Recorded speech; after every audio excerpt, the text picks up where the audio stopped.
नमस्कार दोस्तों, आज हम बात करने वाले हैं कि रा का जन्म कैसे हुआ था। रा यह वो डिपार्टमेंट है जो दूसरे देशों में जासूसी करता है। वैसे तो रा का ऑफिस दिल्ली में लोधी रोड पर है। यदि आप वहां जाएंगे तो आपको पता ही नहीं लगेगा कि आप रा के ऑफिस हैं। यह दुनिया के तमाम ऑफिस से बिल्कुल अलग होता है। इसकी एक वजह तो यह भी है कि इसके रूम के ऊपर ना तो कोई नाम लिखा होता, ना ही ये लिखा होता कि किस कैटेगरी का आदमी यहाँ पर बैठता है, और ना ही इस ऑफिस में कहीं पे रा लिखा होता है। रा की ज़रूरत हमें तब हुई जब हमने 1962 और 1965 की दो लड़ाइयाँ पाकिस्तान और चीन के साथ की थी। इस दौरान हमें ज़रूरत हुई रा की। देश के अंदर जितना भी जासूसी का काम है वो सारा आईबी करती है, लेकिन देश के बाहर क्या हो रहा है इसके बारे में पता लगाना भी ज़रूरी था।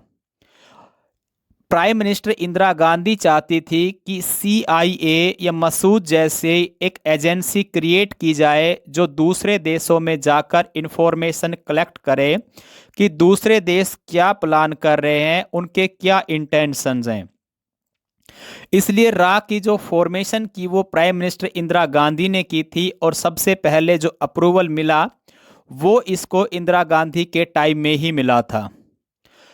जो रा के पहले डायरेक्टर बने उनका नाम के.एन. राव था, और कहा जाता है के.एन. राव में जन्मजात वो सारी क्वालिटीज थी जो एक जासूस में होनी चाहिए।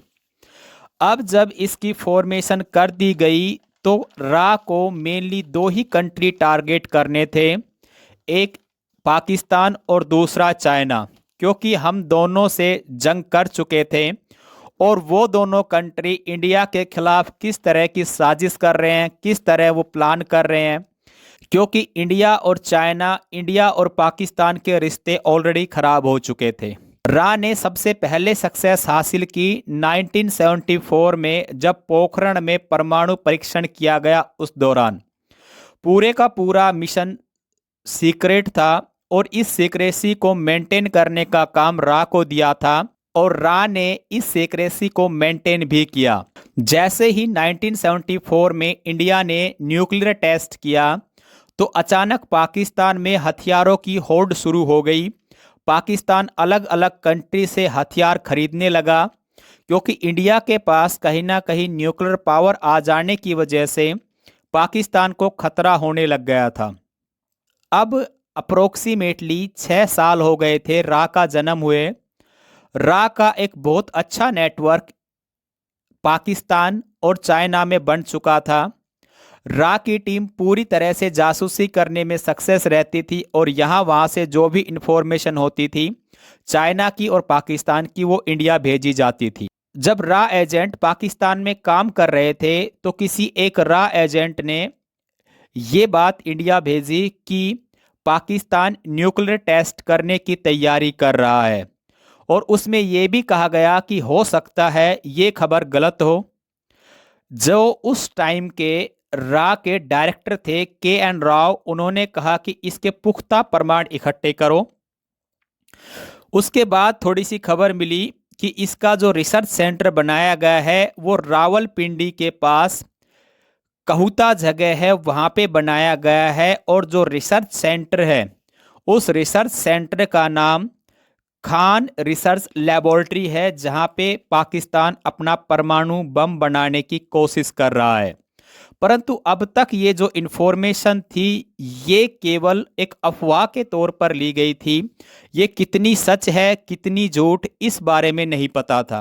अब बात करते हैं रा के बारे में। रा की सबसे खास बात तो यह है कि रा के ऑफिसर्स डायरेक्ट रिपोर्ट करते हैं प्राइम मिनिस्टर को, और रा में बहुत से काम अनअकाउंटेड होते हैं जिनका कोई लेखा जोखा नहीं होता।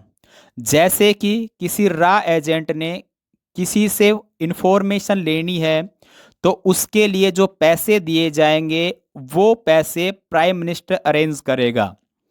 जब इस तरह के जो काम होते हैं, इस तरह के काम को अनअकाउंटेड वर्क कहा जाता है। इसी दौरान पाकिस्तान में डॉक्टर ए क्यू खान, जिनको फादर ऑफ न्यूक्लियर इन पाकिस्तान कहा जाता है, अर्थात पाकिस्तान में न्यूक्लियर पावर का जो जनक कहा जाता है, वो डॉक्टर ए क्यू खान को कहा जाता है। Doctor A Q Khan Pakistan से अचानक नॉर्थ कोरिया विजिट करते हैं। नॉर्थ कोरिया भी इसी तरह के ऑपरेशन लॉन्च करने वाला था जिस तरह पाकिस्तान ने तैयारी कर रखी थी। अब जैसे ही doctor A Q Khan North Korea पहुंचते हैं, पूरी दुनिया की नज़र पाकिस्तान के ऊपर होती है कि doctor A Q Khan North Korea क्यों गए। जब पाकिस्तान इस तरह के प्लान कर रहा था तो पाकिस्तान को न्यूक्लियर में हेल्प कर रहा था फ्रांस। जैसे ही doctor A Q Khan North Korea पहुंचे, वैसे ही फ्रांस ने पाकिस्तान की हेल्प करनी बंद कर दी और उसके बाद पाकिस्तान को प्रॉब्लम तो हुई, लेकिन उसने चाइना, अमेरिका जैसे देशों से हेल्प लेकर अपने प्लान को कंटिन्यू रखा। लेकिन अब तक हम ये श्योरिटी नहीं कर पाए थे कि जो खान रिसर्च लैबोरेटरी है वहाँ पर एक्चुअल में न्यूक्लियर पावर पाकिस्तान बना रहा है या नहीं। सबसे मेन काम था खान रिसर्च लैबोरेटरी में रा के एजेंट घुसपैठ करें, परंतु इतना टाइम रा के एजेंट के पास भी नहीं था, क्योंकि बहुत जल्दी पाकिस्तान इसको टेस्ट करने वाला था। जबकि घुसपैठ करने में हो सकता है एक लंबा वक्त लग जाए, साल भी लग जाए, 2 साल भी लग जाए। अब तो केवल यही था कि कैसे भी करके कंफर्म किया जाए कि ये जो अफवाह रा तक आई है वो सही है या गलत।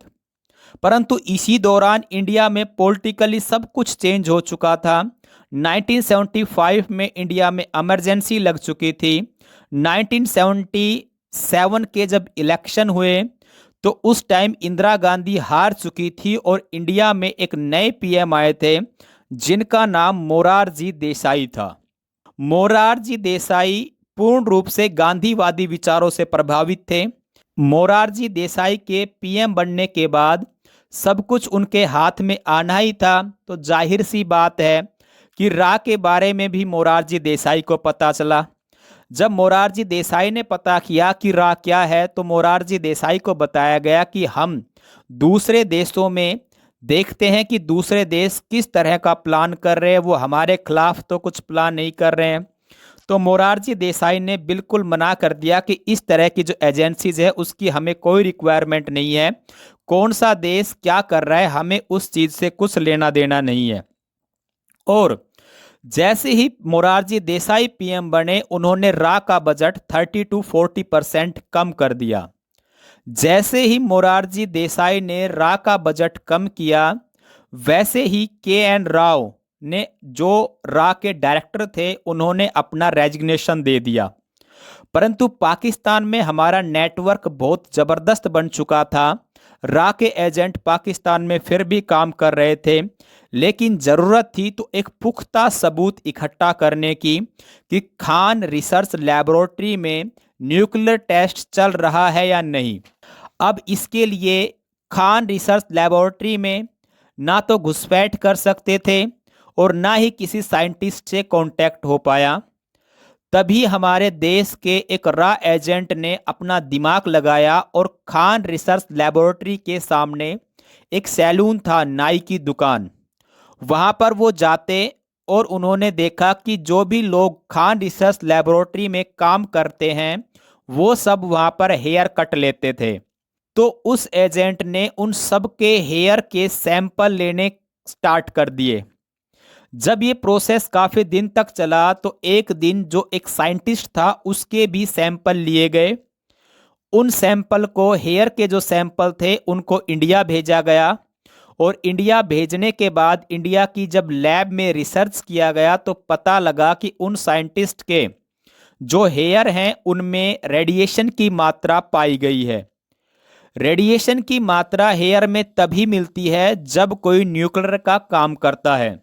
इस सैंपल के बाद ये बात पता लग गई कि पाकिस्तान न्यूक्लियर टेस्ट करने वाला है और वो भी बहुत जल्दी।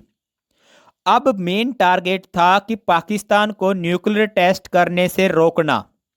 अब जिस तरह हमारे देश में रा काम करती है, उसी तरह इजराइल में मुशाद काम करती है। वो भी एक एजेंसी है जो इसी तरह का काम करती है जिस तरह इंडिया में रा काम करती है। अब इसके ऊपर इंडिया और इजराइल के जो एजेंट थे, उन्होंने ज्वाइंट ऑपरेशन किया था और दोनों मिलकर काम कर रहे थे। मोसाद चाहती थी कि खान रिसर्च लेबोरेटरी के ऊपर बम गिरा दिया जाए ताकि खान रिसर्च लेबोरेटरी को डिस्ट्रॉय कर दिया जाए और पाकिस्तान न्यूक्लियर पावर ना बने।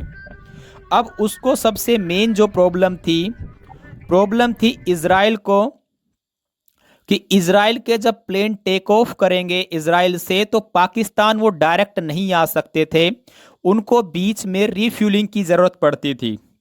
तो उसका जो तरीका था वो तरीका ये होता था, इजराइल से ईरान, इराक, अफगानिस्तान और फिर पाकिस्तान आया जाता, लेकिन उसके लिए रिफ्यूलिंग की ज़रूरत थी। अब जो रा के एजेंट थे और जो मुसाद एजेंट थे, उन्होंने आपस में बात की और उन्होंने कहा कि यदि इंडिया इजराइल को एयर स्पेस दे दे गुजरात से, तो इजराइल का प्लेन गुजरात से टेक ऑफ करेगा और जो खान रिसर्च लेबोरेटरी है उसके ऊपर बम गिरा के वापस चला जाएगा। खान रिसर्च लेबोरेटरी को बिल्कुल ख़त्म करने का पूरा प्लान कर लिया गया था, परंतु इसकी परमिशन भी डायरेक्टली प्राइम मिनिस्टर को ही देनी थी। जो ये सब चल रहा था, इसी बीच पाकिस्तान में रिसर्च लेबोरेटरी का एक साइंटिस्ट रा के एजेंट के जाल में फंस जाता है और वो उस लेबोरेटरी का ब्लूप्रिंट 10,000 अमेरिकन डॉलर में बेचने की बात करता है। ये बात रा के through prime minister Morarji Desai तक आई और मोरारजी देसाई ने 10,000 अमेरिकी डॉलर देने से मना कर दिया कि हम इसी तरह का कोई ब्लूप्रिंट नहीं लेंगे।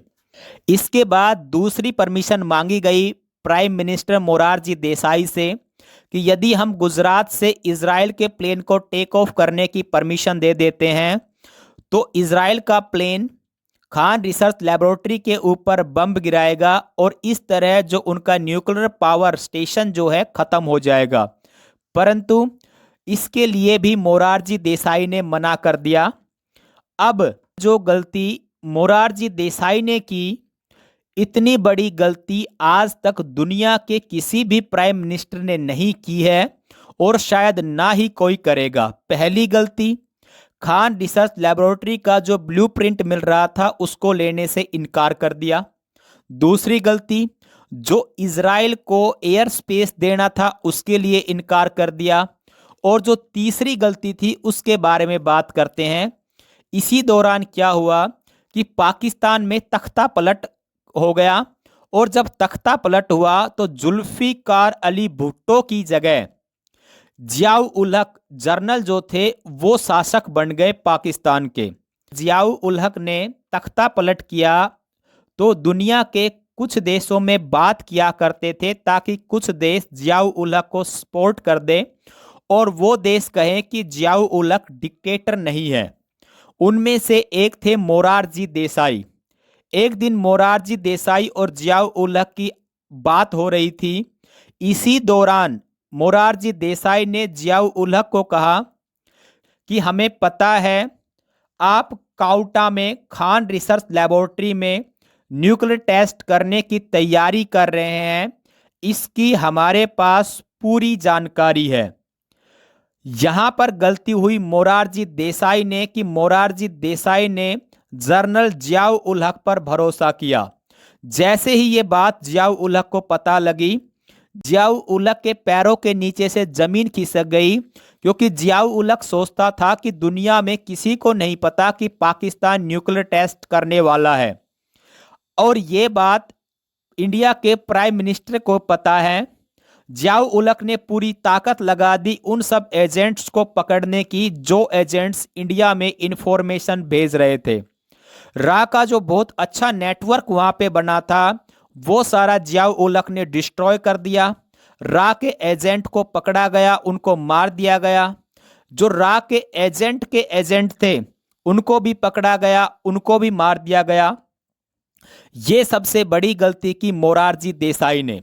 पाकिस्तान प्लान कर रहा था 1984 में न्यूक्लियर टेस्ट करने का, परंतु जब ये बात लीक हुई उसके बाद 1998 में पाकिस्तान भी न्यूक्लियर पावर बन गया। यदि उस टाइम मोरारजी देसाई ने एक स्टेप स्ट्रोंग लिया होता तो आज हमारे देश को इतनी प्रॉब्लम फेस नहीं करनी पड़ती जितनी कि आज पाकिस्तान की वजह से की जा रही है।